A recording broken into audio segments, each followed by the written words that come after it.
7. 1 item 5. Alfano, 448. De Niro. In Bang the Drum Slowly, the critics called him a brilliant new talent. After Mean Streets, they said he was a genius. For his performance in The Godfather Part 2, they gave him the Academy Award. Come on, man. Just get me out of here, all right? Now, Robert De Niro creates a terrifying portrait of life on the edge of madness. Tabby, just forget about this. It's nothing. Taxi Driver, a film by Martin Scorsese. Yeah, people do anything in front of a taxi driver. I mean, anything. People too cheap to rent a hotel room. Oh, driver, hurry up, will you? People want to embarrass you. It's like you're not even there. It's like, you know, like a taxi driver doesn't even exist.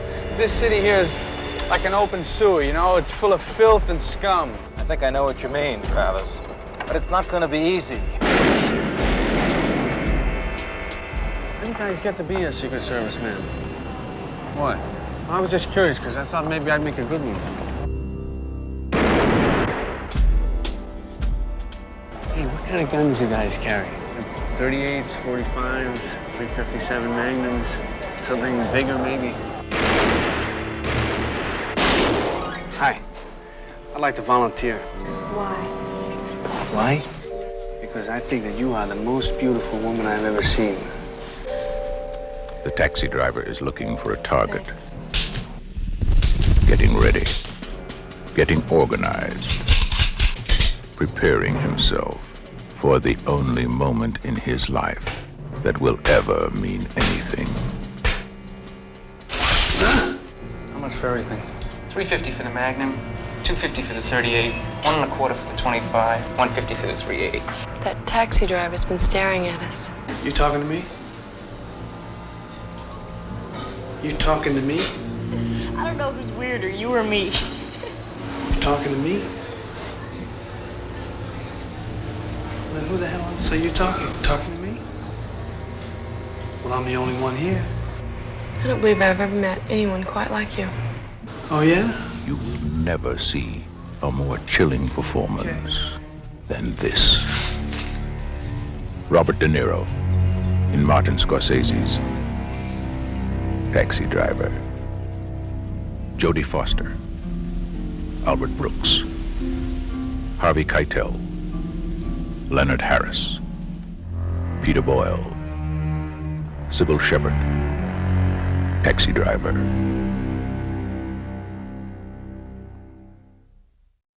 Olá, agradeço por você estar aqui. Eu sou Lucas Moscoso, psicanalista da página Monet. Gustavo, como vai? Professor Ferdinando. Olá, Lucas. Bom dia, boa tarde, boa noite. Estamos aqui em mais uma edição do nosso podcast Cinema e Psicanálise. Eu sou Gustavo Spechit, do canal Gustavo Spechit. Ferdinando. Olá, boa noite. Eu sou Ferdinando, do Instituto ESP. Muito obrigado mais uma vez. Agora já virei cativo, então estamos aí. Vamos trabalhar.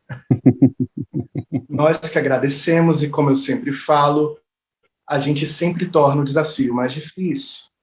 Hoje a gente vai falar sobre Taxi Driver. Gustavo, sobre o que é esse filme? Taxi Driver, realmente, Lucas, e deixa eu só abrir um parênteses antes da gente começar a falar de Taxi Driver. Esse episódio tem um efeito especial para mim, que ele marca aí 1 ano do nosso podcast Cinema e Psicanálise. Eu não gostaria de deixar isso passar em branco, né?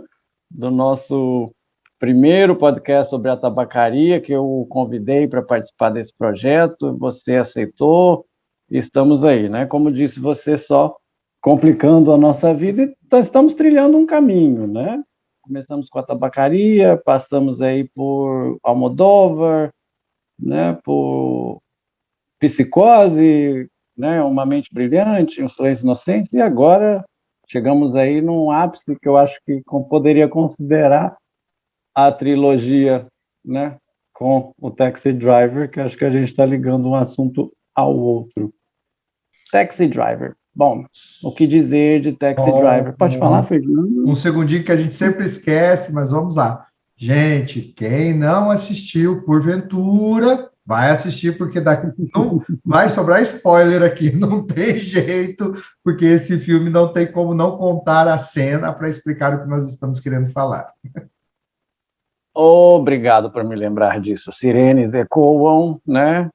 Bom, mas é o tipo de filme, né, que ele é tão parte daí para usar um termo junguiano, né, do inconsciente coletivo, não joguem pedra em mim, por favor, que às vezes o final fica aí meio que o de menos, mas vamos falar muita coisa a respeito. Um filme de 76, dirigido por Martin Scorsese, que é aí um dos grandes diretores de cinema da atualidade, eu coloco como um dos meus favoritos. Então poderia falar horas e horas a respeito de Scorsese. Vamos discutir isso aqui, né? Que é o tipo de filme que é a junção, né?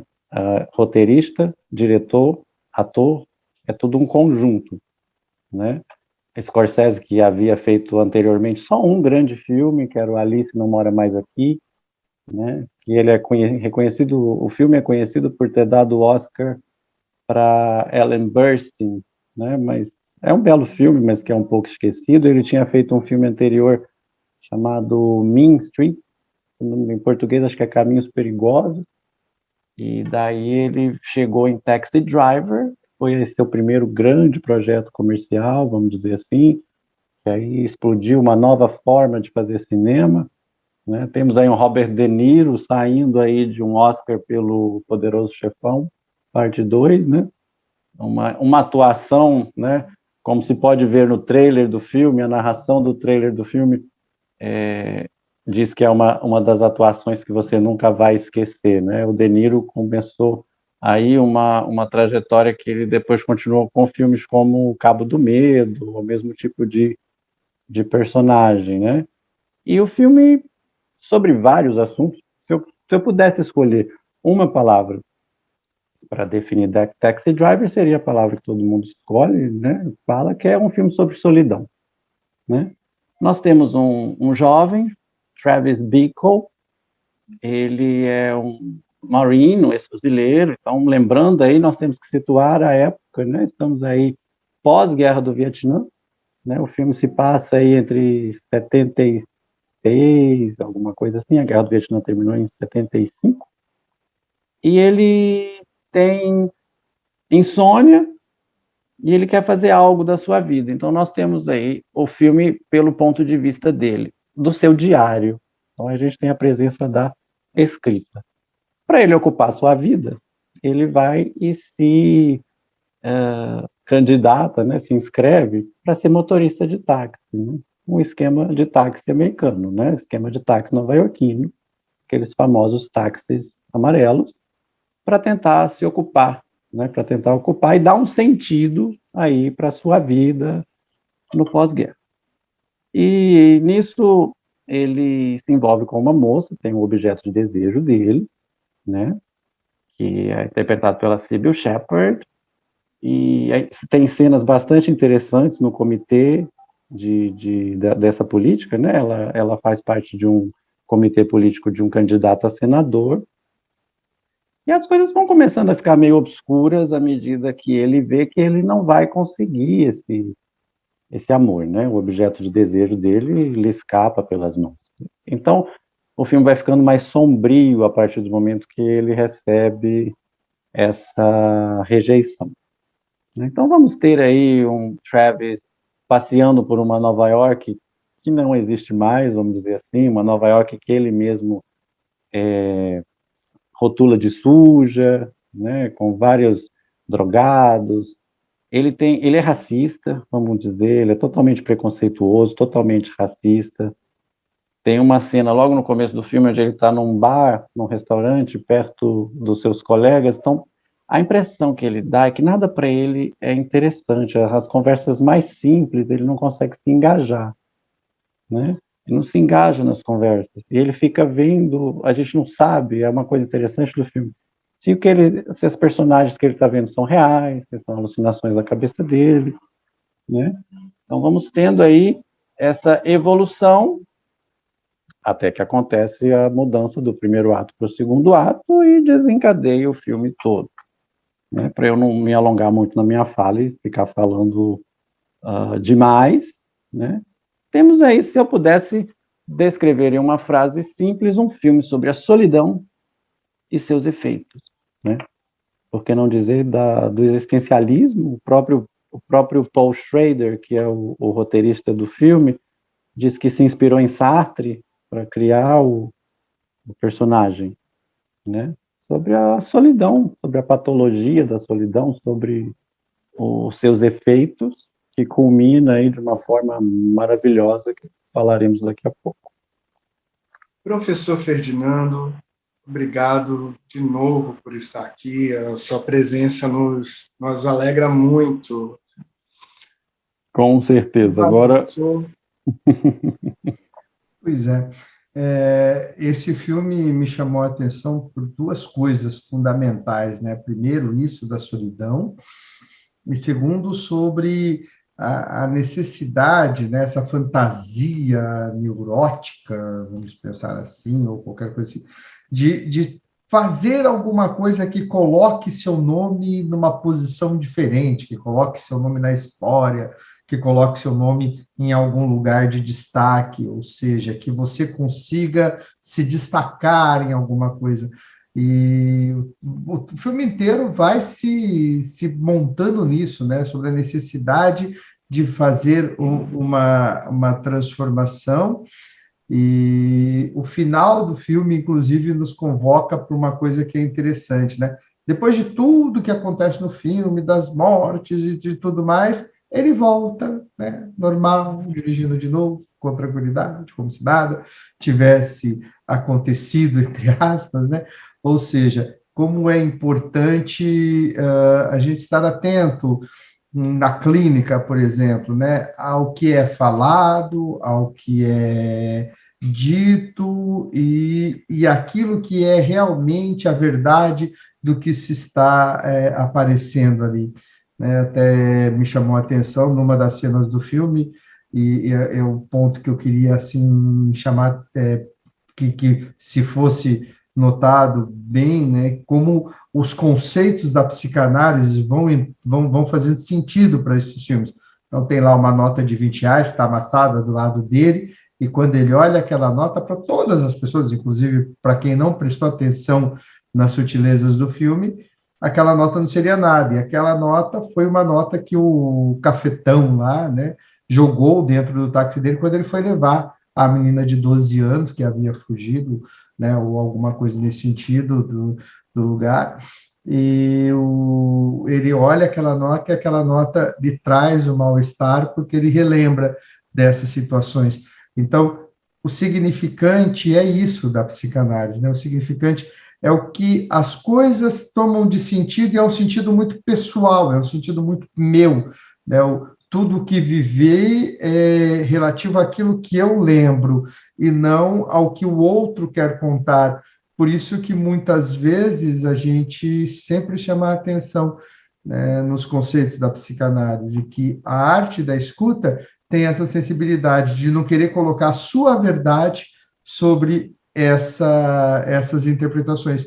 Eu não sei, tanto roteirista quanto Scorsese, o que eles estavam assim elaborando no filme, mais ou menos apareceram diversos comentários e diversas críticas e algumas histórias por trás do filme, mas eu acho que na realidade a gente só saberia disso se sentasse assim com o Scorsese quando ele estava elaborando e todo esse contexto para conversar. O que você queria? De repente, sei lá, no chute ele poderia falar assim: é mais ou menos o que aconteceu na minha vida em um determinado momento, ou sei lá, ou na vida do roteirista, ou em alguma coisa. O que eu sei é que era um filme muito importante para ele, que ele insistiu, né? Ele e o Robert De Niro insistiram nesse filme.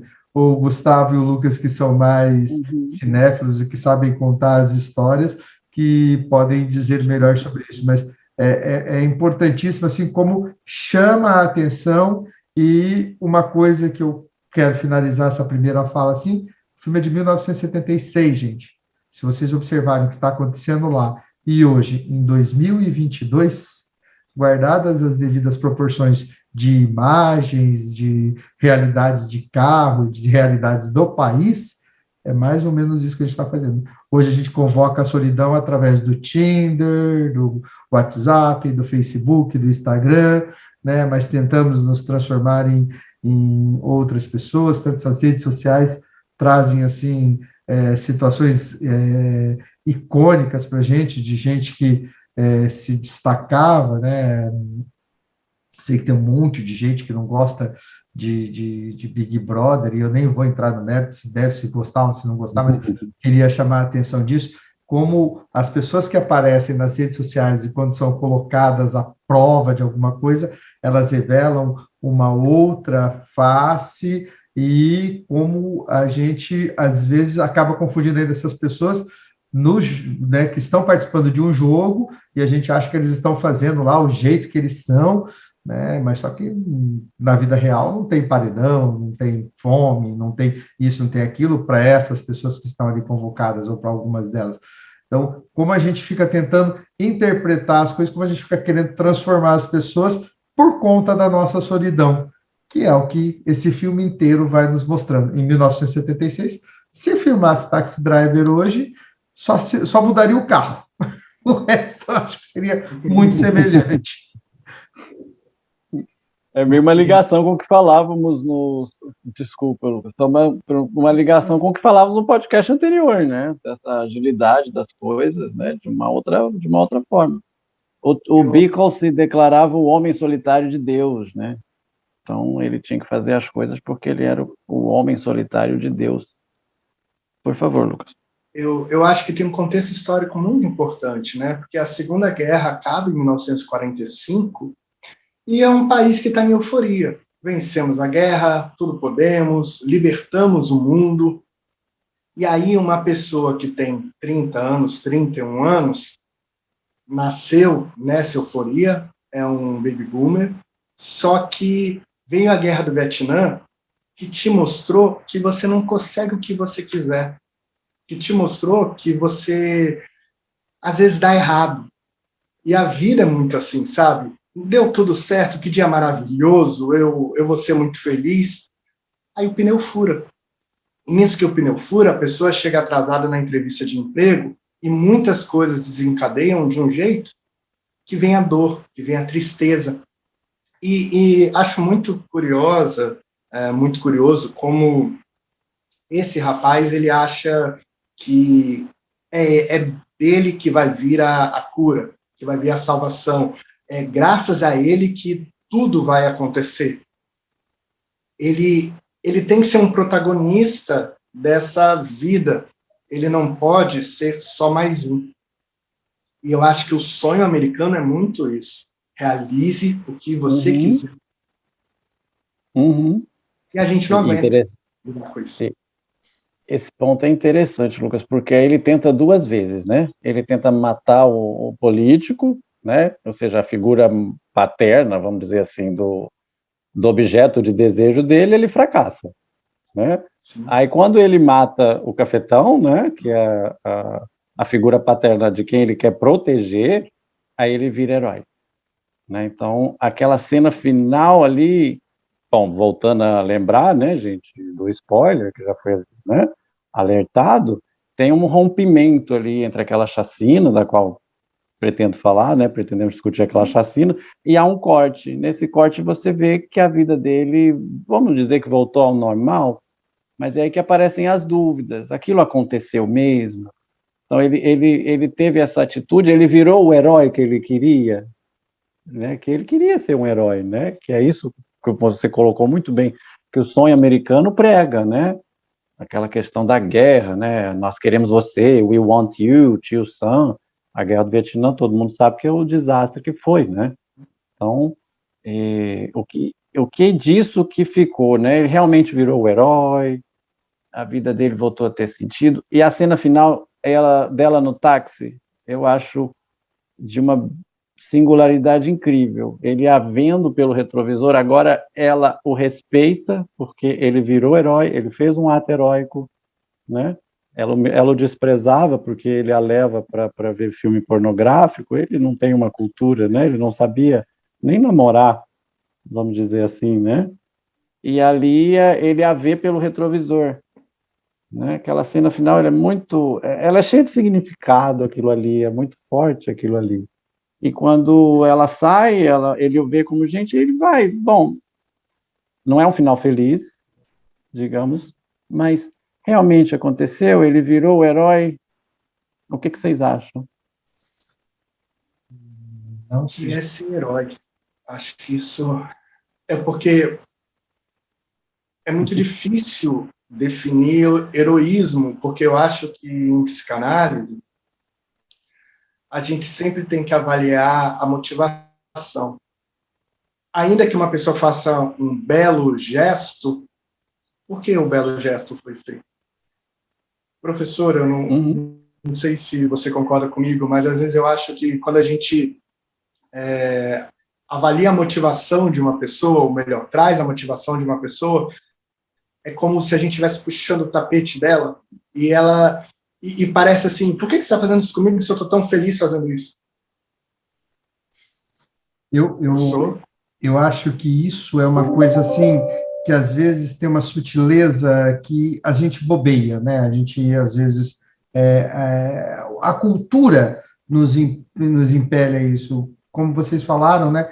Vem dos Estados Unidos se você já guardou o seu primeiro milhão, né? Você é um vencedor a partir do momento que tiver o seu primeiro milhão. E isso nos transforma, assim, em pessoas capitalistas aqui no Brasil, né? A gente trabalha para ganhar, né? E muitas vezes acaba nos chamando a atenção uma pessoa que optou em não ganhar tanto dinheiro e viver a vida mais tranquilamente, viver a vida em paz, realizar seus sonhos.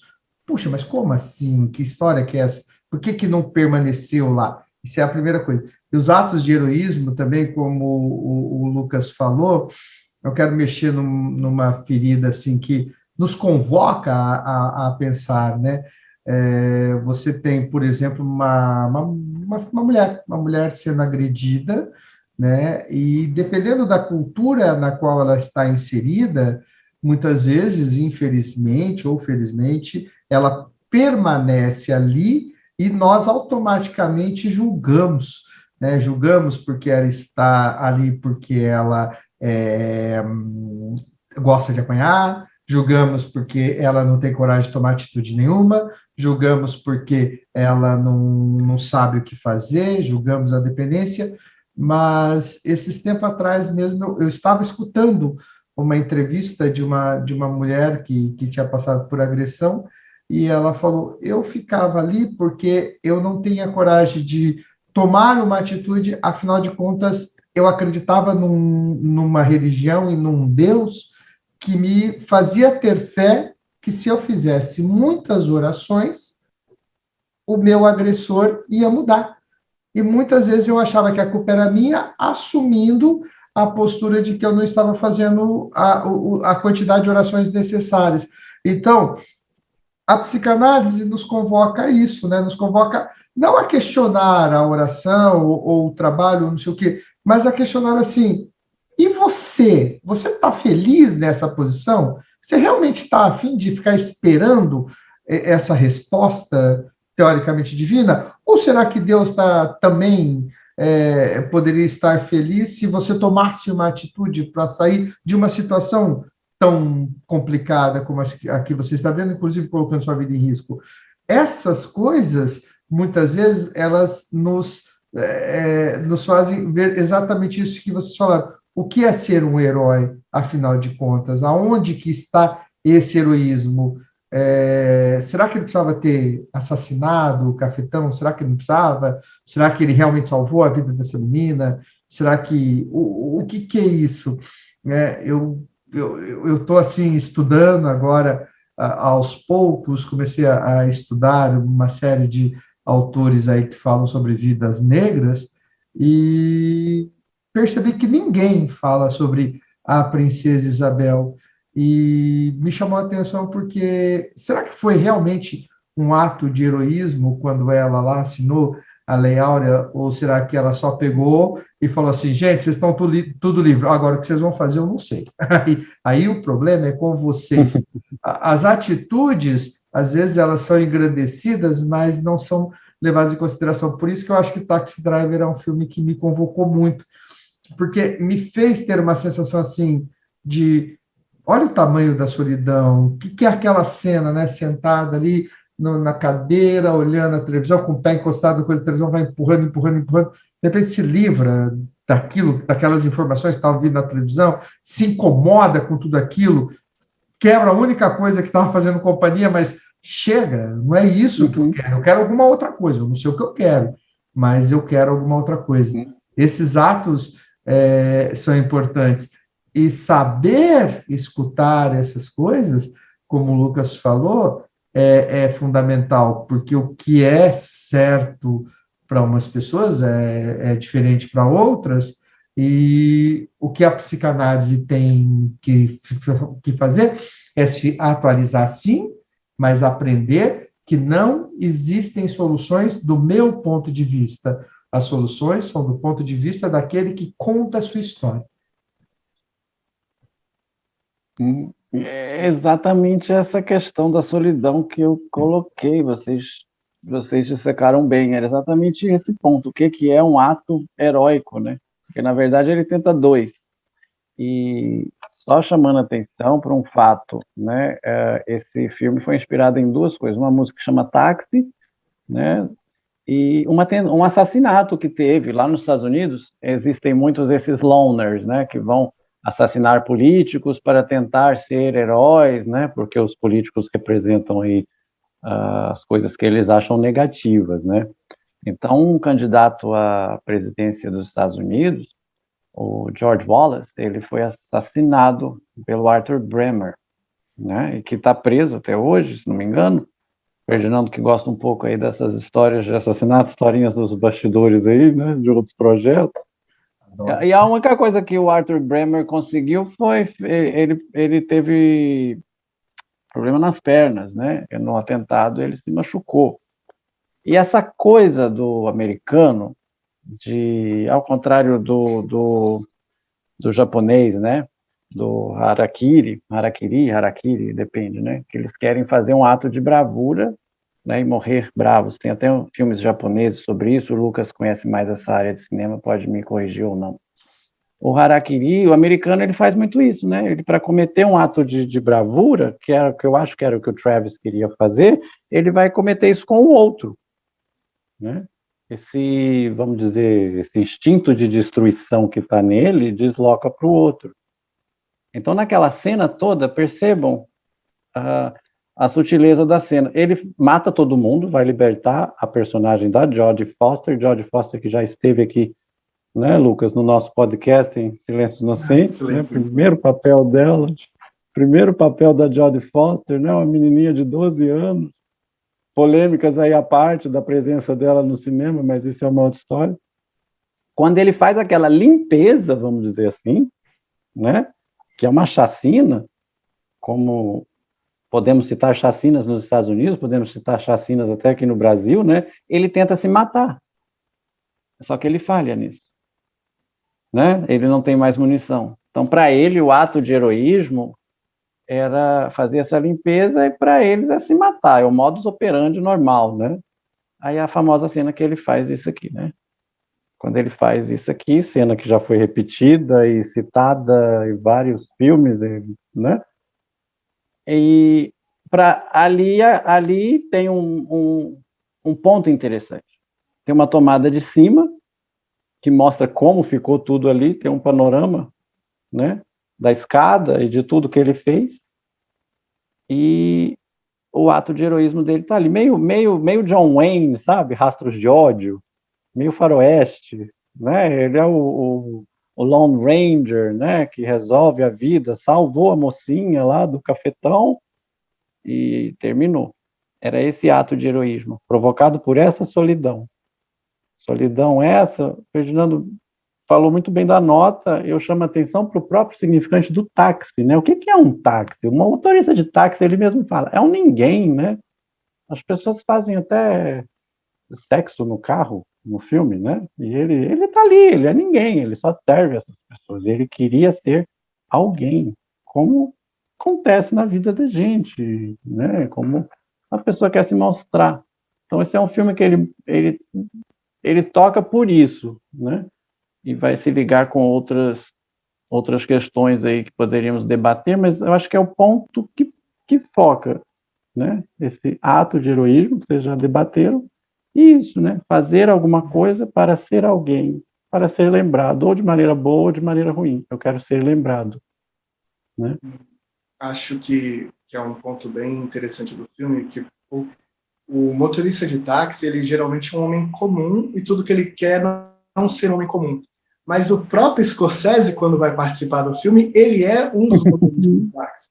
Que ao mesmo tempo que aquele homem é muito comum, aquele homem está levando uma mulher que vai ter um filho daqui a 10 minutos e precisa chegar no hospital. Então, às vezes, você está numa situação que você pode fazer grandes atos, mas você quer fazer por outra via.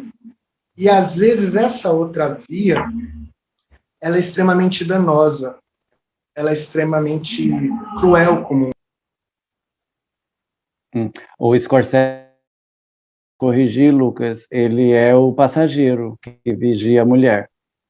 Que vigia a mulher que está traindo ele. Aí, nessa cena... Com toda razão. Que tem, me perdoa te corrigir.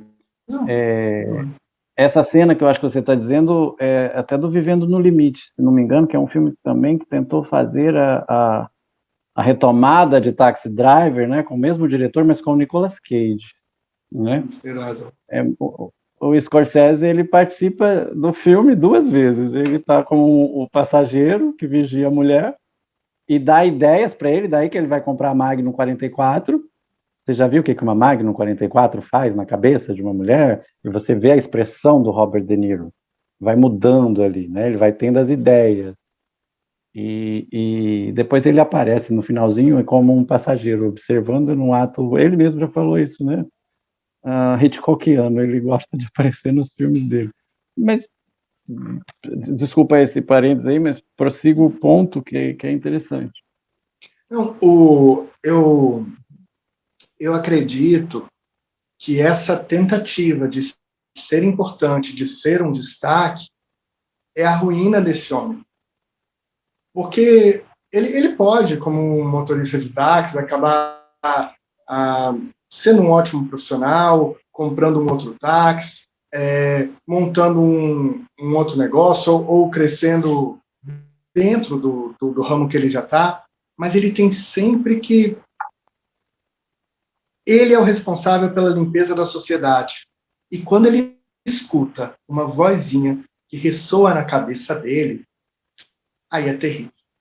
Naquele momento que a voz parece que está falando com ele, é só ele. É ele que tem que fazer, ele que tem que pegar em arma, ele tem... É por isso que eu questiono o heroísmo, porque eu acho que tem sempre que olhar as motivações. O professor Ferdinando falou uma coisa formidável, que é essa da nota, e eu acho que o próprio sangue mostra isso, porque naquela cena de chacina, muita gente vai ver o horror, e ele vai ver a redenção, ele vai ver a salvação.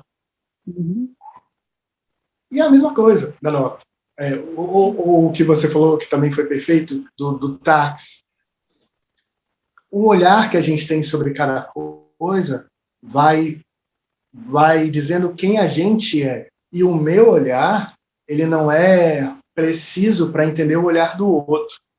Eu tenho que entender a partir do olhar do outro para saber quem é esse outro. E acho que isso é uma característica da nova Hollywood, o movimento a qual esse filme pertenceu, que você vai fazer personagens ambivalentes, você vai fazer relações duais, você vai mostrar uma sociedade corrupta, uma sociedade que é contra aquela coisa clássica, mas uma sociedade que é mais verdadeira, uma sociedade que sofre, que morre, que mata, que se separa. Então, é um filme extraordinário, é um dos filmes mais importantes de todos os tempos, certamente. É interessante que tem aí tudo que entra no táxi dele, né? São, vamos colocar assim, os significantes que ele quer destruir. Quando ele começa a conversar com o político, e ele fala, aquele texto para mim é belíssimo, né? Da escória, que na sujeira, na escória, eu sinto cheiro de esgoto, eu tenho dor de cabeça, essa cidade fede, se alguém pudesse limpar isso aqui, né? Então, nós temos ali o que é o político, né? Qual que é a posição do político? É o responsável por fazer essa limpeza, mas ele não vai fazer essa limpeza, né? O filme ele tem isso que eu comentei, da evolução. Quando forem assistir o filme, vejam a evolução assim, da cor do filme, ele vai ficando sombrio. A música do Bernard Herrmann, que inclusive o filme é dedicado a ele, foi a última partitura dele. O Bernard Herrmann é o autor de Psicose, que já falamos aqui também, da trilha famosa do Psicose. É aquele jazz, perceba, quando ele está dirigindo, é um jazz calminho, ele está vendo. O filme já começa com a abertura do táxi, que eu acho que é uma das melhores aberturas que eu conheço de cinema. É aquela neblina, né? Sai o táxi com a música tema, e depois vai um jazz bonitinho, depois vai ficando sombrio, percebam. A questão da voz, Lucas, é a famosa, quando ele começa a ver a voz, né? E fica, né? Você está falando comigo, né? You talking to me? You talking to me? Famoso, já foi citado aí várias vezes, virou meme, né? Tem meme aí, se vocês digitarem GIF, aí vocês vão encontrar.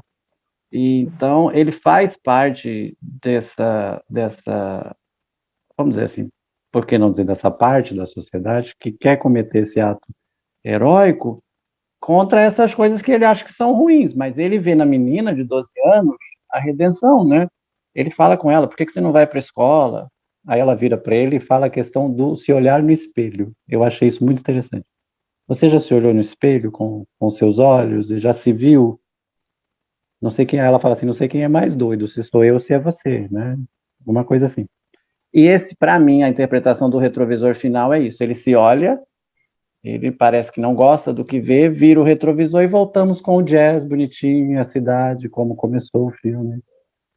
Por isso que eu me pergunto, aquilo realmente aconteceu? Isso não é a mesma coisa de Capitu traiu ou não traiu, né? Ou é um devaneio dele? Se ele virou o herói mesmo ou se ele morreu ali na chacina, né? Que é o final meio polêmico. Dá para discutir bastante coisa aqui, mas vamos pegar nesse ponto que eu acho que é bem interessante. Eu acho Professor, que isso aí... Pode falar, Lucas, primeiro.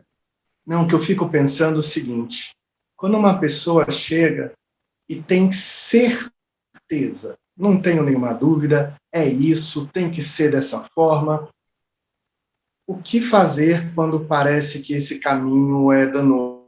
Eu digo, o que fazer quando alguém tem essa voz e fala, eu sou a redenção, eu sou o redentor do mundo. E aí, o que a gente faz? A primeira coisa que eu acho que a gente faz numa clínica, em qualquer tipo de trabalho, né, que envolva psicanálise e qualquer tipo de acolhimento, diga-se de passagem, é dar voz, né? A gente dá voz, escuta, porque eu acho que é exatamente isso que Taxi Driver nos convoca nos diversos momentos. Como falou, casais fazem sexo dentro do carro, trocam de roupa, sujam o banco, comem, né? E isso vai mostrando cada vez mais a invisibilidade desse que decide ser um motorista de táxi para tentar vencer a solidão. Porque a ideia dele é, dirige um táxi, vou conversar com pessoas, vou, etc. E, de repente, ele vai percebendo assim, não, tudo bem, mas continuam não conversando com ninguém, continuam não tendo a atenção de ninguém. As pessoas me usam aqui como um ilustre desconhecido, né? Não conversam, não dialogam, ou até conversam comigo, mas me desprezando em alguns momentos, talvez. E a psicose, eu não vou dizer que...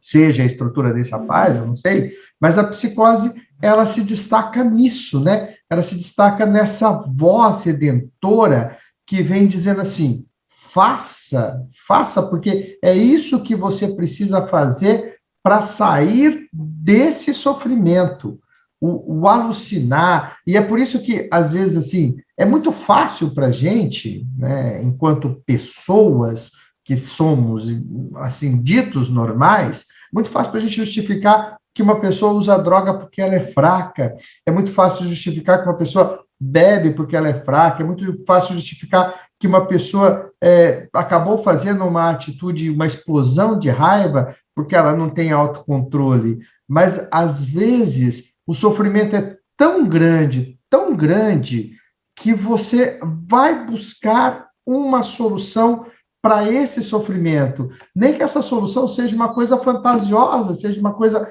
absurda, seja uma alucinação.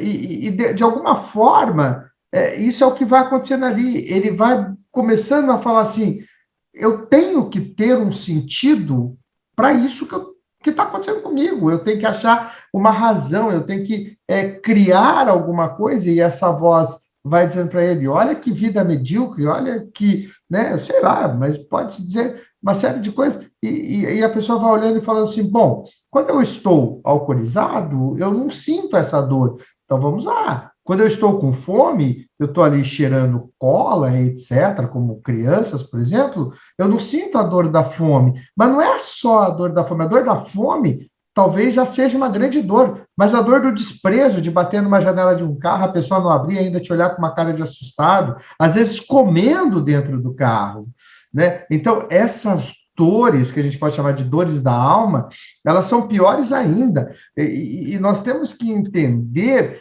que nesse filme é exatamente isso. Poxa vida, eu sou sozinho, eu sou abandonado, um casal transa no banco de trás do meu carro e eu ainda tenho que limpar a sujeira que sobrou ali, o esperma, etc. Que vida, né? Será que nunca ninguém vai me ver? Se o cara consegue transar, por que eu não consigo? Ele acha que ele está fazendo uma grande coisa, eu vou levar a pessoa que eu estou interessada ao cinema, e leva num filme pornográfico, daí a pessoa se indigna, mas era o que ele sabia, era o que ele vivia, era o que ele imaginava que era o correto, ele imaginou que ela ia gostar, né? E ela até, e veja bem que ela se esforça logo no início, né? Não, vamos ficar aí, né? Quem sabe? Então, a gente, às vezes, esquece uma coisa importante. Nós vamos julgando, nós vamos colocando as coisas, nós vamos impondo, e esquecendo que a psicose, eu vou chamar aqui de uma psicose fantasiosa, ordinária, ou qualquer psicose que você queira chamar, ela não é só desencadeada por delírios, por etc., mas ela é desencadeada também por um sofrimento grande de não ter a atenção das pessoas, e não é só da família, é das pessoas como um todo. Eu acho que a frase corretíssima para esse filme, talvez, é uma frase que se usa muito hoje, sozinho no meio de uma multidão. Entra gente, sai gente, entra gente, sai gente, e ele continua lá, sozinho, né? As pessoas, como eu falei, às vezes a gente está comendo, a gente entra, né, pega o Uber, etc., está com fome, abre um chocolate, está comendo, às vezes a gente come e, sei lá, talvez botando desculpa na pandemia ou qualquer coisa, a gente esquece, fala, você aceita um pedaço ou qualquer coisa nesse sentido, né? O cara tá dirigindo, você pergunta amenidades, às vezes ele pergunta sobre a família, etc. Então, são coisas que a gente vai fazendo no dia a dia e que muitas vezes repercutem nisso, né? Eu tomei uma decisão há uns tempos atrás e eu achei que essa decisão foi a melhor decisão que eu tomei na minha vida. Eu vou, né? Tomei uma decisão de ir, né? Se tiver um velório de alguma pessoa que eu conheço, eu vou. Eu cancelo meus compromissos, eu vou e fico o máximo de tempo que eu puder. Por dois motivos. Primeiro, porque uma vez eu não fui e uma pessoa que era minha amiga falou assim, você era a pessoa que eu mais estava esperando. E a outra vez eu fui e a pessoa falou, eu tinha certeza que você ia chegar e eu tinha certeza que você era o primeiro. E fui sim, realmente o primeiro a chegar. E a partir dali eu venho, né, essa prática macabra de participar de velórios, digamos assim, mas uma coisa que me ensinou muito foi assim, todas as vezes que eu chegar, vou falar o quê? Meus pesos, me sinto muito, eu sei que você está passando. Não faço mais nada. Eu chego e paro, olho, oi. A pessoa me abraça, ela conta, ela fala, ela chora. Aí ela faz a atitude que ela precisa. Porque é isso que é o acolhimento, é permitir que o outro fale, dê voz ao outro. Porque se for para dizer a minha história, ou se for para explicar, eu sei, mas foi melhor que ele morresse. Foi melhor para você, que não conhecia ele. Para eu que estava ali, foi pior, né? Apesar de eu estar cuidando, ser difícil. A gente precisa aprender isso. E o Taxi Driver tem essa convocação, né? A ansiedade de fazer tanta coisa é tão longa que ele vai criando. E eu acho que o Gustavo colocou de uma maneira muito sábia. realmente, eu não tive essa visão, Gustavo, confesso que eu tive agora com você, mas, de fato, de repente foi um delírio tão grande que poderia ser, esse seria o final ideal da história, mas não é o final ideal da história, talvez ele morreu, ou talvez ele está ali no meio ainda e nem acabou, mas o final ideal da história seria aquele, ele, né, voltando, talvez voltando ao tempo, e só dirigindo o táxi dele e salvando a menina, sei lá, qualquer outra, cada um, a interpretação cada um dá ali, mas o mais importante é isso, a solidão no meio de um monte de pessoas com esse desprezo. Poxa vida, eu estou limpando o esperma de uma pessoa dentro do meu carro e eu não tenho uma pessoa para pelo menos abraçar. Que coisa difícil, que sofrimento angustiante. Exatamente. O que me faz pensar da seguinte forma: o que ele quer, ele não pode ter, né? Que ele estragou, porque ele não sabia. E o que ele pode ter, que é a menina, ele não quer, porque você vê que ele tem, vou usar essa palavra aqui, mas ele tem alguns conceitos morais, né? Porque para ele é errado, é uma criança, ele quer tirar ela daí. Ele quer a moça lá, da Sybil Shepherd. Me fugiu o nome dela agora, do personagem. Eu me lembro Ele não a tem. É a Sybil Shepherd, me fugiu o nome. A Betsy. Então, assim, ele não pode ter o que ele quer, e o que ele pode ter, ele não quer. Né? Então, é exatamente essa solidão. E o ser visto, Ferdinando, é exatamente esse ponto, né? Eu tenho que limpar o esperma, então eu quero ter a mulher, eu não posso, então o outro faz na minha frente, né? Eu tenho esse desejo, né? Eu tenho isso, eu tenho esse drive, né? Isso aí. Mas a menina eu não quero, né? Então, o que eu sou nesse mundo? Vou fazer alguma coisa para as pessoas me notarem, né? E aí que ficou esse questionamento. Isso aí que eu coloquei para vocês é uma interpretação minha. Se o filme acabasse ali na chacina, talvez não teríamos essa discussão, né? Travis Bickle foi morto e tal, né? Aí que pega essa cena final. E essa solidão, ela não está refletida hoje nessa nossa chamada pós-modernidade, fazendo um gancho com o que a gente falou no podcast passado, com essa questão da internet, com essa questão de se fazer mostrar na internet, do comentar, eu estou protegido por uma virtualidade, entre aspas, eu posso falar o que eu quiser, porque eu quero aparecer, eu quero fazer alguma coisa, né? Uma coisa também que atravessa, a gente não dá bom dia para essas pessoas, né? Estou usando um contexto normal, né? A gente entra num Uber, num táxi, né? Raras das vezes a gente conversa, e quando é um taxista que puxa a conversa, a maioria das pessoas acha ruim. Tem uma coisa que eu reparo.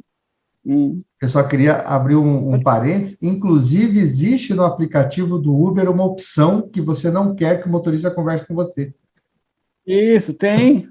Essa questão. Pois é. Você não quer. É absurdo. Eu sinto muito. Outro dia eu estava comentando isso com uma pessoa. Garis e lixeiros. Pelo menos aqui na minha cidade, em outros lugares, eu sempre observei isso.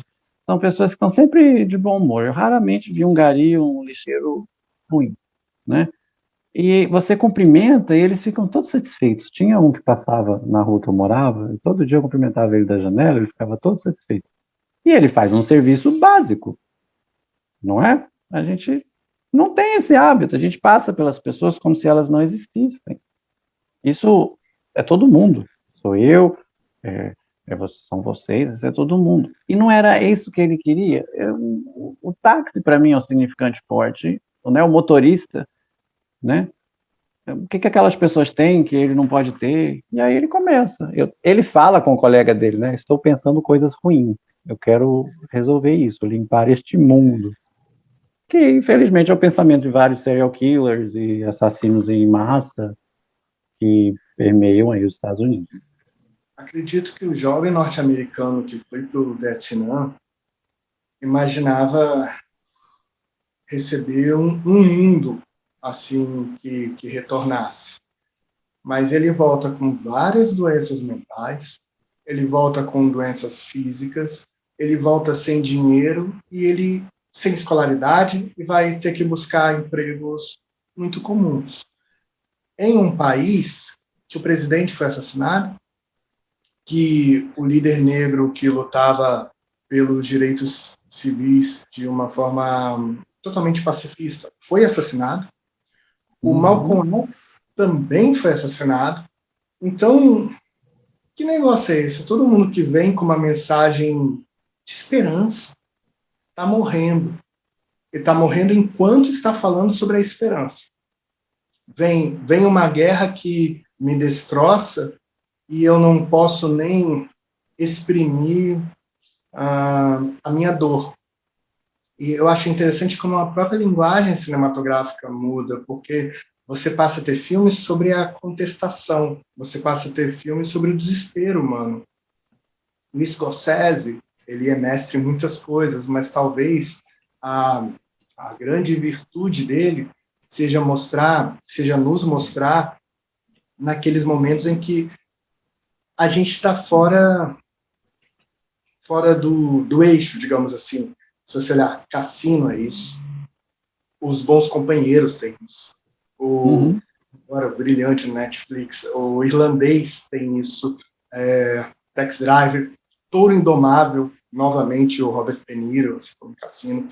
Então, essas pessoas, e essas pessoas muitas vezes somos nós, às vezes não estou falando de uma estrutura, mas às vezes a gente está passando por uma situação tão pesada, tão difícil, tão dura, que o que a gente está falando parece que não tem sentido não, sabe? A gente tá misturando o choro com a fala, porque está doendo muito. E nem sempre a gente parece normal, digamos assim. E eu acho que o Scorsese dá voz para as pessoas num momento de extrema angústia, que é maravilhoso. Maravilhoso. Perfeito. Você citou aí, talvez, alguns dos meus filmes favoritos, né? Cassino. O Scorsese tem essa de filme de gangster, né? Mas não é só a especialidade dele, né? Cassino é muito isso. É uma Nova York diferente da Nova York costumeira. Nós temos aí, como próprio personagem, a Nova York do Travis, é a Nova York suja, né? Mas você vê filmes... Depois ele fez o New York, foi o primeiro grande musical dele. Ele traz realmente isso, né? E cada personagem, o Touro Indomável, a cena final do Touro Indomável, que traz aí referência ao final de Taxi Driver, aquele sangue traz uma referência, né? E por isso que ele escolheu fazer em preto e branco, para não ficar com a mesma fotografia, só uma curiosidade. E nós temos aí Cabo do Medo, com o próprio De Niro, né? Talvez reprisando aí a mesma... Novamente mentalmente instável. Isso, talvez aí reprisando, né, a psicopatia, vou chamar assim. Lembrando que a gente o Fernando gosta muito de falar isso, vou usar a sua frase, Fernando, a gente não está praticando a psicanálise selvagem, né, falando que ele é isso, que ele é aquilo outro, né? Então, por isso que vou falar psicopatia, mas não sei se é, né? O próprio Irlandês é um filme que toca um pouco isso, e é de uma maestria incrível. Você analisar Scorsese, eu estava brincando com o Ferdinando aqui no bastidor, né? Tipo você estudar um seminário de Lacan ou a interpretação dos sonhos, demora muito tempo, né? Você tem que degustar, você tem que entender, não é assim em uma hora que nós vamos conseguir captar tudo que há no filme, né? Os ângulos, principalmente é um diretor de escola, né? Fez cinema, né? E influencia aí uma grande geração. Mas você colocou muito bem esse talento que ele tem de trazer essa solidão, que é o termo que eu coloquei para o Taxi Driver, e acho que vocês concordaram comigo durante a fala, né? Que é o tema central, de várias formas, né? De várias maneiras, de várias nuances, e que dá para você ligar a obra dele com essa referência, né? O existencialismo, talvez, né? O existencialismo é uma coisa que eu acho forte nesses personagens. Posso fazer... Perdão, Pedro. Desculpa. Inclusive, tem uma... Pode falar. Eu acho legal o que todos os personagens têm em comum. Eles muitas vezes são... A gente não gosta, mas gosta deles. Por exemplo, em Cabo do Medo, poxa, ele quer destruir o advogado. Ele quer destruir o advogado que não fez nada por ele. O que é errado, o que é muito errado. Ele tinha que buscar a justiça. Mas ele também foi uma vítima. Entende? Ele também foi uma vítima. Ao mesmo tempo que esse taxista está falando coisas absurdas e leva uma moça a um cinema pornô, olha, ele também é uma vítima desse mundo, sabe? Que levou ele para a guerra, prometeu mundos e fundos e não deu nada para ele. E ele está doente, ele precisa de ajuda. E ninguém vai ajudar ele. Então, o Cassino é a história de um homem que pratica um monte de coisa errada, mas que parece que ele precisa de alguém também, precisa de alguém que ele possa contar, possa confiar. Acho que a gente ia acabar esquecendo, o rei da comédia, ele inverte os papéis. O comediante genial vira um homem sisudo, o homem que nos dá tanto medo até hoje, o Robert De Niro, ele tem um olhar que você não mexeria com ele. É um cara bem engraçado, divertido. Então parece que ele sempre mostra esses dois lados, sabe? Porque a gente não é bom, nem mal, nem tão bom, nem tão mal. E ele mostra isso o tempo todo. Desculpa, professor. Não a impressão que o Robert De Niro é que ele vai olhar para você e falar, "You talking to me?" Né? Você já sai correndo. Eu acho que Pode falar, esse filme do Taxi Driver, né, eu tô começando a entender, pegar as negócios de cinema. Uma coisa que é interessante é que ele tem uma sacada de botar a câmera como se fosse o olho, né, eu esqueci o nome do motorista do táxi lá, do rapaz, do táxi. Travis Bickle. Ele põe lá, né? Então ele olha e depois faz uma tomada dele caminhando. Então mostra o olhar dele. Então mostra assim tudo que ele está vendo, as pessoas conversando, as pessoas dialogando, pessoas se abraçando, pessoas comendo, pessoas andando, pessoas interagindo e ele ali abandonado, né? E ele ali desse jeito. E aproveitando que o Lucas falou, quando ele falou do Cabo do Medo, eu estava aqui, engraçado, né? Essa história do inconsciente coletivo, que me perdoem aí daqui a pouco, depois, como nós falamos numa outra coisa que participou só eu e o Gustavo aqui, depois a gente se queima no mármore do inferno, né? Porque está falando de Yuri, mas o Lucas estava comentando, e eu estava me lembrando do Cabo do Medo, justamente, é um spoilerzinho do filme, mas eu acho que não altera tanto, conforme ele vai falando, e todo mundo vai ficando com ódio, né, daquele que está ali pronto para assassinar, para não sei o quê, mas daí a família vai entendendo que a história não é bem como o advogado tinha contado, e ele vai mudando, não foi bem assim, eu acabei prejudicando, porque eu tinha que ganhar o processo. Aí todo mundo, a própria família vai começando a ficar contra ele, falando, olha o tamanho da furada que você botou a gente porque você queria bancar o orgulhoso, porque você queria se livrar de alguma coisa. E no Taxi Driver, eu acho que, é lógico que eu não vou falar que a menina precisava, mas faltou a sensibilidade, por exemplo, que é isso que muitas vezes nos falta, né? A sensibilidade dela fala assim, olha, vou te explicar uma coisa, esse tipo de filme é para homens solteiros, homens, sei lá, na característica que você achou, etc. Quando você sai com uma mulher, você precisaria, né? Sabe, tentar dar uma dica para ele.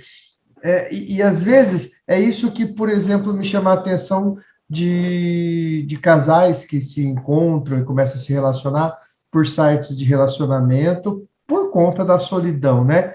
Uma coisa vai passando, você vê lá uma carinha bonitinha, daí você vai, aperta, dá match, daí o outro lá também dá match, daí se encontram, trocam ali uma mensagem, começam a conversar pela face, por algumas coisas que talvez se identificaram, mas, veja bem, duas pessoas que se propõem a se encontrar num momento para conversar, que você não sabe qual que é a história de uma, qual que é a história da outra, você não sabe de nada, Olha o tamanho da solidão que a nossa sociedade vive e que muitas vezes a gente não percebe, né? Porque não é que seja arriscado, seja perigoso, eu não quero nem entrar nesse mérito, mas são duas pessoas completamente desconhecidas que se dão uma chance de se encontrarem por um aplicativo que tem um algoritmo que de alguma forma concluiu que vocês dois se combinaram. Para quem gosta de essas séries, né, volta a atenção lá para Black Mirror, que tem um episódio que fala justamente de um aplicativo desse, né? E quando as pessoas se apaixonam, não, o aplicativo não permite, daí você não pode mais ficar porque o aplicativo te obriga a ir embora e aí por diante. Então, por isso que Taxi Driver se atualiza para hoje. A nossa solidão só mudou de significantes, né? De um táxi, nós passamos a um celular, mas nós continuamos no mesmo ponto que era aquela época. A solidão humana e as pessoas que estão envolvidas com saúde mental, as pessoas que estão envolvidas com o acolhimento, têm que dar atenção a isso. Qual é a solidão? Que história que tem por trás dessa pessoa? O que está acontecendo ali? Quantas vezes eu vou ter que informá-la? E quantas vezes talvez eu tenha que repetir? Mas antes de repetir, quantas vezes eu tenho que escutar essa pessoa me contando o que aconteceu? E daí o Lucas falou, isso, por exemplo, se eu levar para a psicanálise com crianças e adolescentes, quando a família chega, ela chega com um diagnóstico, né? Por exemplo, meu filho tem transtorno de espectro autista. Meu filho é autista. Se eu chego aqui e falo, não é, olha bem, está conversando, está falando, está andando, está mexendo na clínica, não sei o quê, eu invalido o sofrimento desses pais. A primeira coisa que eu faço é dar voz. Por quê? Por causa disso, por causa daquilo, por causa daquilo outro. Então tá bom, então vamos começar a trabalhar. E vamos trabalhando até que talvez, em algum momento, possa acontecer, dos pais questionarem esse diagnóstico. Mas desmistificar o diagnóstico ou já falar que ele está errado, falar aos pais, vocês estão sofrendo à toa. Mas, por que sofrendo à toa, se aquele é o sofrimento que ele tem naquele momento? A psicanálise escuta o sofrimento e a gente não pode ignorar que a solidão, que a angústia, que o medo, que o receio, que a falta de um relacionamento seja o sofrimento. Nós temos que sair dessa indústria da felicidade onde você resolve com um belo sorriso, com a fé, com um remédio, com alguma coisa. Terminou um relacionamento, ainda que fosse um relacionamento destrutivo, ainda que fosse um relacionamento que tinha todos os motivos para dar certo, por que não sofrer? E é justamente isso que acontece com o motorista do táxi. Ele não pode sofrer, ele não pode se dar o direito de sofrer. Por que não, gente? Sabe? Escuta. Quando ele ligar, você fala, olha, desculpa, permita uma segunda chance. Tá bom, você pisou na bola, tá bom, ó, vamos tentar de novo, mas agora vamos num filme, né, ou vamos em outra coisa, mas entenda que eu não sabia, né, e permita que uma pessoa erre, e permita que ela sofra porque ela errou. A gente não permite mais isso, o Taxi Driver é isso, eu não permito o sofrimento, e quando eu permito fazendo o quê? Você pode sofrer, mas você vai sofrer para lá, porque eu tô aqui. Eu tô feliz, eu não quero que o sofrimento venha atrapalhar a minha felicidade. É um ponto interessante, o Travis parece que ele vai infectando os lugares que ele vai, né? A cena, eu vou voltar a citar a cena do comitê, quando ele cria coragem, vai falar com a Betsy, né? E aí ele tá de uma outra forma. Aí quando ele volta lá, depois que ela deu fora nele, aí já tá todo mundo contra ele. Então você veja que tá mais escuro. É isso mesmo, é isso mesmo. Essa questão me remete também à mesma época, né, do Taxi Driver. Me corrija se eu estiver errado, Ferdinando. Seminário 17 é 69, não é? 70? Uhum. Eu acho que sim. O conceito de aletosfera, que eu tenho estudado um pouco, que é essa pós-modernidade, né, essa rapidez, né, que já estava lá presente nessa época, né, na França. Lembrando que o cinema francês, o Godard tem uma referência muito grande no Taxi Driver, que é a cena do copo de sorrisal, né, que ele joga o sorrisal no copo e vê aquela bolha. O Godard fez aquilo com uma xícara de café. né? Então, o Scorsese ele é muito influenciado pelas ideias francesas de várias áreas, né? Inclusive Sartre está aí no filme, né? Pelo existencialismo. E você falando essas coisas me lembrou esse conceito, né? Essa vamos chamar da pós-modernidade, né? Para usar um termo aí do Forbes, né? Terra 2, que tudo é muito rápido, tudo é muito líquido, né? Tem esses termos também. E é um caso a se pensar, né? A gente pode refletir sobre isso. Essa sua fala aí me tocou, no sentido que você fala assim, você está triste, mas não me infecte, porque eu estou feliz, né? E não é bem por aí, oferecer a escuta, né? E o Travis, ele quer a escuta, e ele faz a escuta porque ele não tem ninguém para falar, ele escreve. Aí vamos ver a importância da escrita, né? Ele vai se narrando mais obscuro, né? Eu tenho ideias ruins na minha cabeça. Aí vamos ver a dimensão da escrita. Há para se pensar muita coisa em cima disso. Só para abrir um parentezinho aqui, que é uma coisa que a clínica tem que se atualizar, inclusive, né? A pessoa chega aqui e fala, eu queria que você desse uma lidinha no meu blog para você saber, ou no meu diário, ou nas minhas postagens, ou na minha rede social, só para você entender um pouquinho de mim. Não, eu quero escutar a sua voz. Não, ali está ela também, né? As pessoas vão se demonstrando em todos os lugares, né? Lógico que isso é a partir do paciente, eu não vou olhar o Instagram do meu paciente para saber sobre ele, sem ele ter me convocado para isso. Agora, se ele me convocou, veja a importância do que ele diz. Dá uma visitadinha lá no meu Instagram para você ver como é que é, aí você entende que ele está querendo te mostrar alguma coisa ali, talvez, que ele ainda não tem coragem de te falar. É importante você dar voz à modernidade, mas nunca esquecendo que as pessoas estão querendo é serem ouvidas. Lucas? Eu acho que, às vezes, a felicidade é um sintoma da infelicidade. Eu digo não a felicidade, aquilo que está dentro, mas Estou dizendo, por exemplo, que alguém chega e fala assim, e aí, galera, vocês estão bem? Tá tudo tranquilo com vocês? E sabe, comida boa, né? E eu acho que quando chega alguém chorando, quando chega alguém triste, parece que eu vou perceber que eu não sou tão feliz assim, porque eu sou tão miserável quanto essa pessoa. Não digo dinheiro é o de menos, mas eu digo, caramba, pois é, né? Quando que a gente vai morrer? Isso acaba. Poxa, eu estava imaginando que eu fosse realizar isso, mas eu não realizei, não. Sabe, se a gente parar para se avaliar, a gente tem dor. E a dor existe, a dor é real. E por mais que a gente cresça, a dor vai estar sempre ao nosso lado. Sempre, sempre. Porque realmente somos pessoas, e pessoas são finitas, animais são finitos, plantas são finitos. Então a gente sempre lida com a nossa deterioração o tempo todo. Isso é real. E aí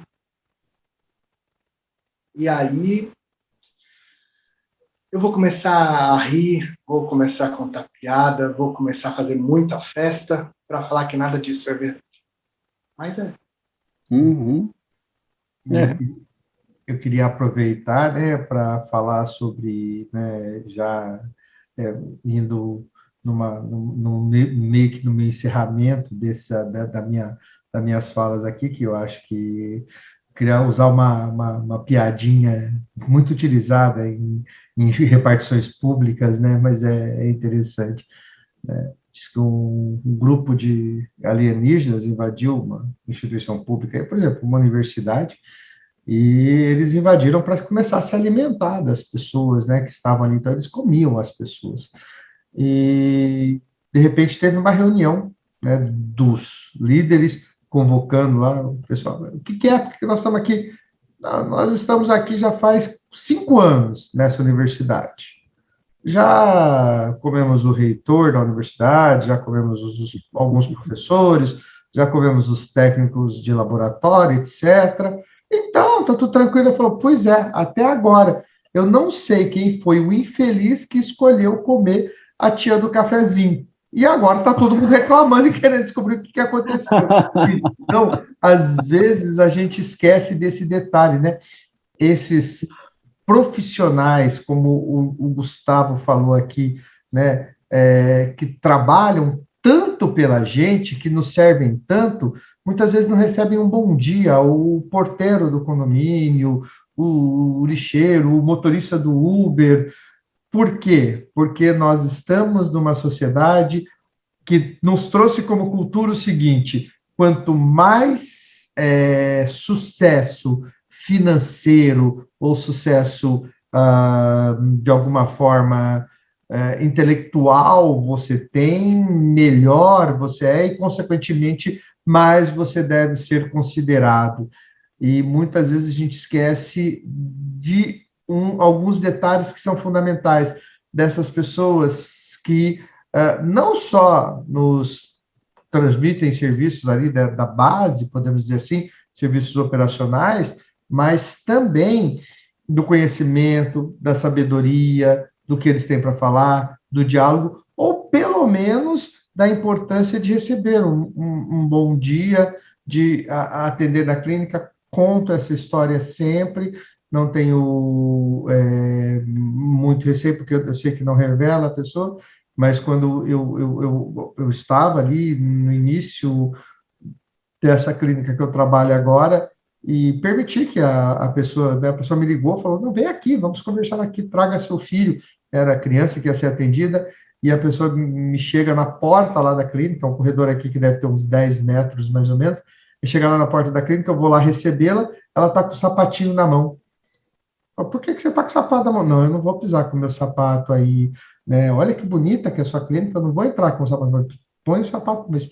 Pois eu tive que sustentar a minha angústia de vê-la era sem sapato, porque ela não queria ir, não colocou o sapato, entrou na sala, não colocou o sapato, inclusive a hora que chegou na sala, tirou o sapatinho do filho, né, para o filho poder entrar. Ou seja, as pessoas nos olham com outros olhos por aquilo que a gente parece ter, e muitas vezes esse olhar é justamente feito por não escutar a solidão, por não diferenciar as pessoas pelo nível de profissão que elas têm. Então, eu sou psicanalista e professor, o outro é engenheiro, o outro é advogado, o outro é médico, o outro é gari, o outro é porteiro.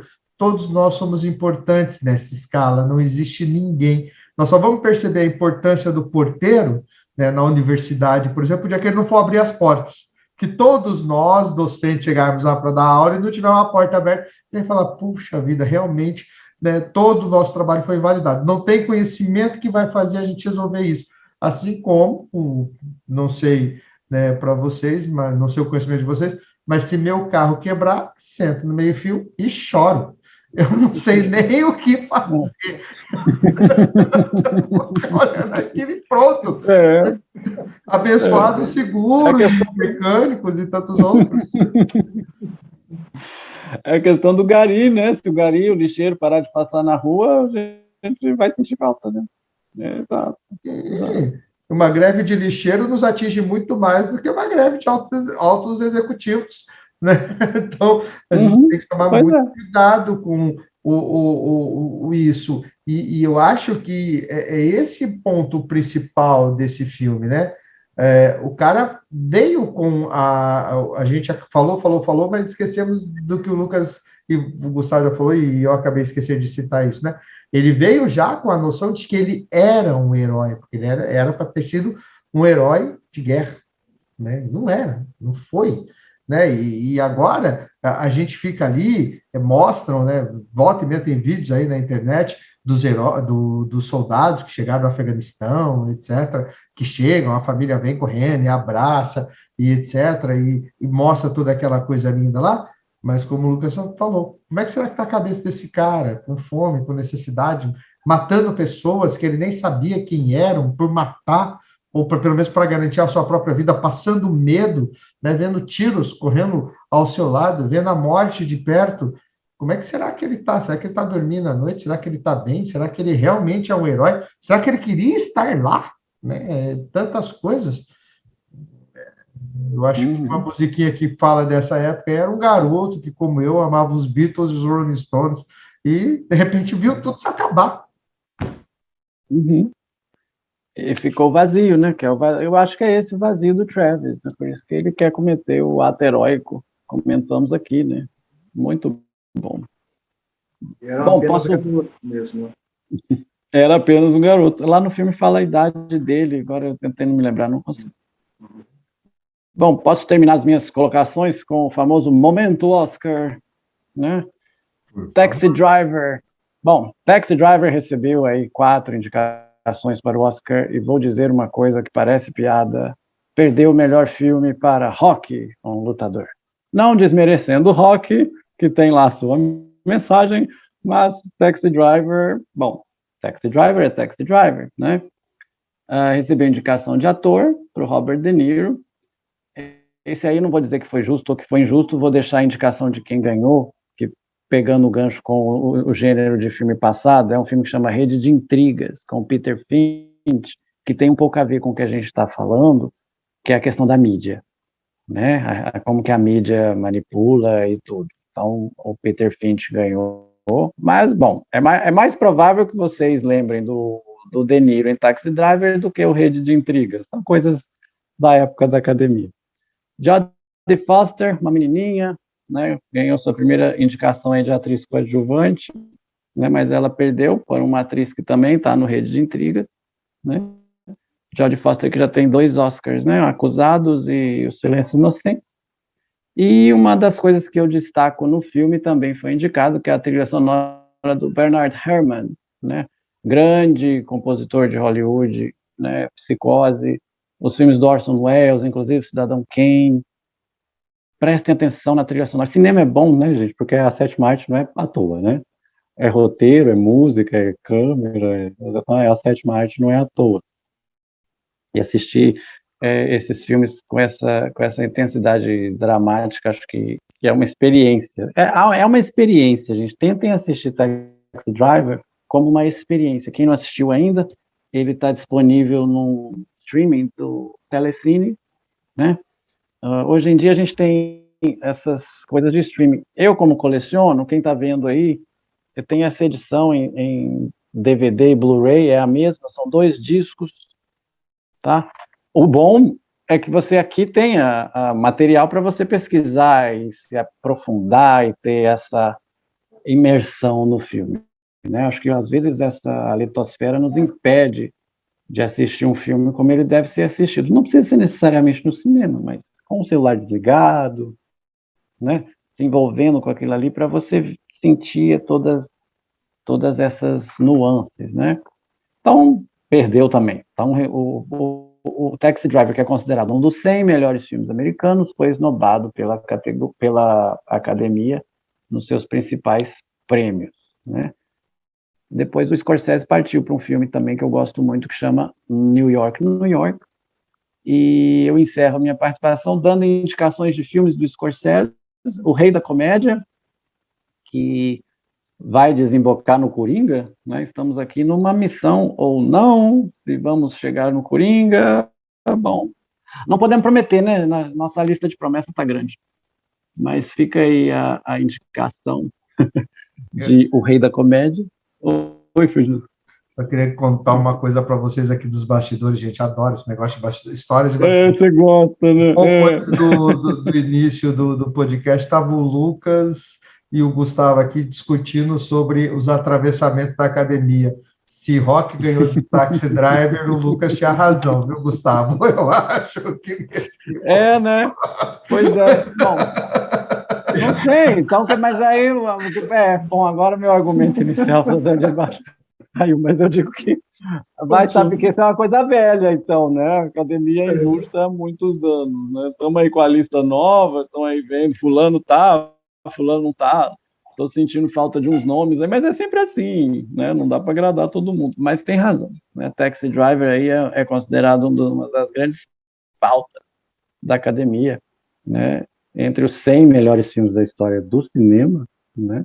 E não tá, então tem razão, você tem razão. E agradecer aqui mais uma vez, pedir a vocês que nos acompanharam até agora, tanto no canal do Gustavo Spechit, como no canal da Monet, onde o nosso podcast está disponível. Curte o vídeo, né? Inscreve no canal, clica no sininho, fazer aquela coisa youtuber. Eu falo que eu não sou youtuber, mas acabo fazendo, né? Se você está ouvindo aí no Spotify, né? Deixe aí, tem uma área aí agora que eu estou colocando de comentários. Deixem suas sugestões. Tá legal os bate-papos, né? Mandar um abraço aqui para todo mundo. Não sei se devo citar nomes, mas quem acompanha o trabalho vai saber, né? Está crescendo o podcast. Hoje, nesse especial de 1 ano, venho agradecer novamente aqui ao Lucas, que comprou a ideia com a Monet desde o começo, né? Estamos vindo aí de uma trajetória, né, que a gente fala assim, primeiro era só a voz, aí a gente fazia as edições, né? Sempre levando essa mensagem, essa paixão pelo cinema e essa paixão pela psicanálise. Agora, com a presença do Ferdinando, só abrilhantando aí as nossas discussões. Então, venho aqui agradecer em público e que venham muitos e muitos e muitos podcasts. Os telefones de contato estão aí embaixo nas descrições, né? Eu trabalho também como professor de idiomas, canalista, professor de idiomas, crítico de cinema e premiações. Me acompanhe na temporada de prêmios, Oscar 2022, mês que vem. E, novamente, agradecendo a todos, encerro por aqui. Vou só fazer um pequeno encerramento. Eu tenho sempre medo de parecer do contra, mas Rede de Intrigas é um filmaço. Rede de Intrigas é fenomenal. E Rede de Intrigas é um filme sobre saúde mental. É a história de um apresentador de TV que tem um surto psicótico enquanto estava apresentando, só que o Ibope dispara e aí deixam ele em surto apresentando o tempo todo. Foi o último filme do Peter Finch. Talvez por isso ele tenha sido o premiado. O agraciado. Exatamente. Eu agradeço muito. Eu acho que foi um trabalho muito bonito. E é isso. Muito obrigado. Viu? É isso aí.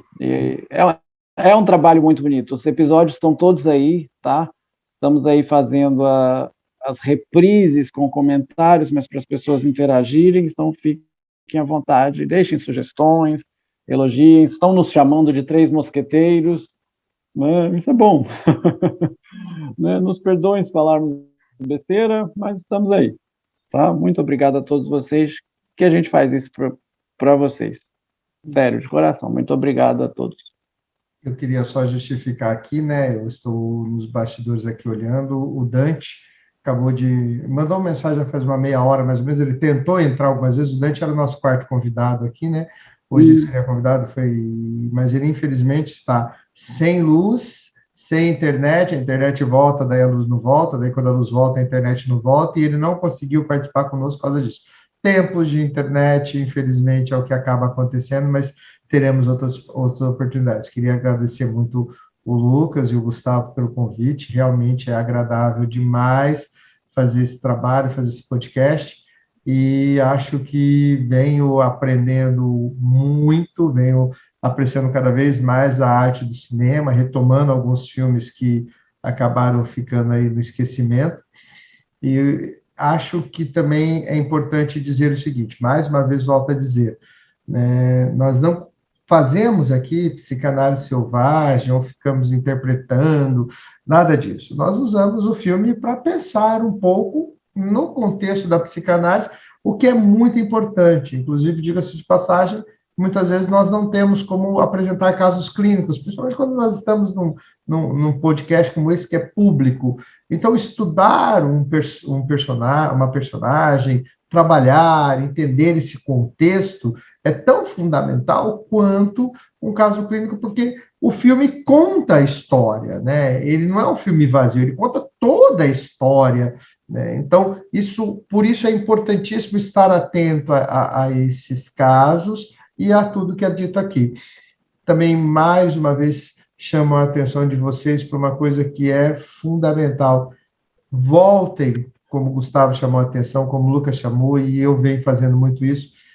Eu estou tentando assistir pelo menos um filme por dia ou a cada 2 dias, e sempre que eu faço isso, eu faço sem o celular, sem nada, assim, a TV e ali o máximo uma pipoquinha, um refrigerantinho, alguma coisa para poder apreciar e compreender isso, e algumas vezes é necessário até se voltar, se prestar atenção. Então, façamos isso. E, Gustavo, quero te fazer um convite, Lucas também, eu acho que é um convite louco, mas ainda não sei. Quem sabe a gente não se arrisca aí no dia da premiação do Oscar. Vou começar agora a assistir os melhores filmes, pelo menos. E se arrisca aí no dia da premiação do Oscar, entrar na internet, aí no YouTube e ficar ali, divagando sobre o filme também. Olha, normalmente, então, quem acompanha o meu trabalho aí já sabe o que eu faço é um trabalho, nós estamos falando de trabalhos solitários, né? Eu já faço isso há algum tempo, comento a premiação, bloco a bloco, será convite aceito, vamos fazer. Né? Colocamos aí nas nossas redes, entramos nesse desafio, e eu acho que seria interessante, porque como eu sou um cinéfilo aprendiz do Lucas e do Gustavo, gente, é humilhante quando eles começam a falar aqui, eu só fico escutando e babando, né? Mas vamos fazer esse trabalho e, gente, aprendam a ter essa paixão, mas com um detalhe importante, conforme a sua singularidade, ninguém precisa saber que o Oscar de 1938 foi de não sei quem, com não sei o quê, se você não tiver essa vontade. Mas aprenda a ter a sensibilidade de ter um tempo para você. E o cinema, o filme, principalmente agora com os streamings, eles são um tema, um ponto maravilhoso para você fazer um exercício solitário de reflexão sobre você, sobre sua vida, sobre a história do mundo e aí por diante. Mais uma vez, obrigado, gente. Foi um prazer estar com vocês.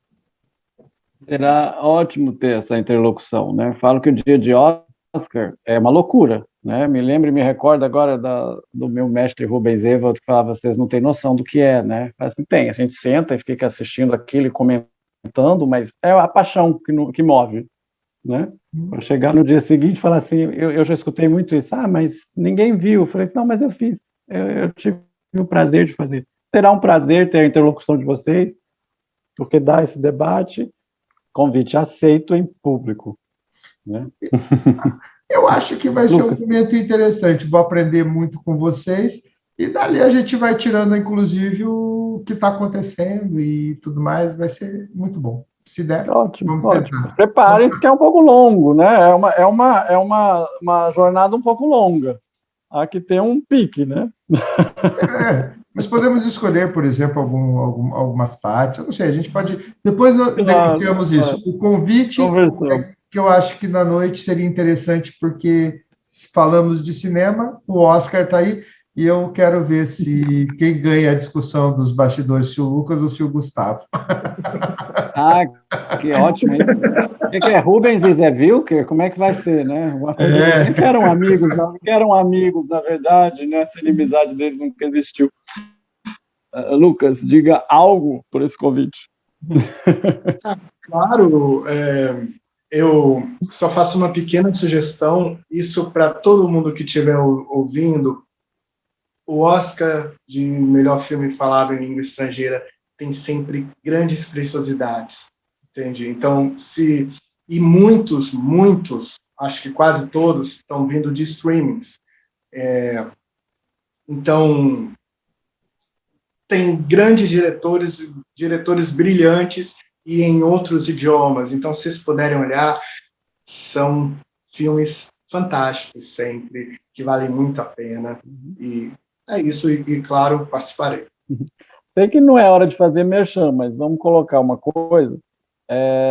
Eu vou recomendar o streaming do Belas Artes, que eu já acabei falando em alguns grupos aí, para quem gosta de cinema, né? Petra, Belas Artes, e o Mobu também está muito bom. E esse tipo de filme você vai encontrar lá, fora dos streamings Netflix. Se bem que o Netflix agora está trazendo até o Almodóvar, né? Vai ser muito interessante. Conto com vocês. Eu esqueci a data do Oscar, se não me engano, é 28. Eu só vou falar mais uma coisinha que eu me esqueci de dizer. Eu estou montando um grupo de debate de cinema. E a ideia é pegar... Eu estou querendo começar com Melancolia, do Lars von Trier, diretor dinamarquês. pessoal vai sentar de forma gratuita, cada um vai falar o que acha do filme online, e acho que vai ser muito bacana. Quem quiser participar, acho que vai ser muito legal. Ótimo. Vamos interagindo. Vamos interagindo. Interagindo. Estaremos juntos. Um abraço. Boa noite, gente. Bom descanso para todos nós. Tchau, tchau. Obrigado por escutarem. Tchau.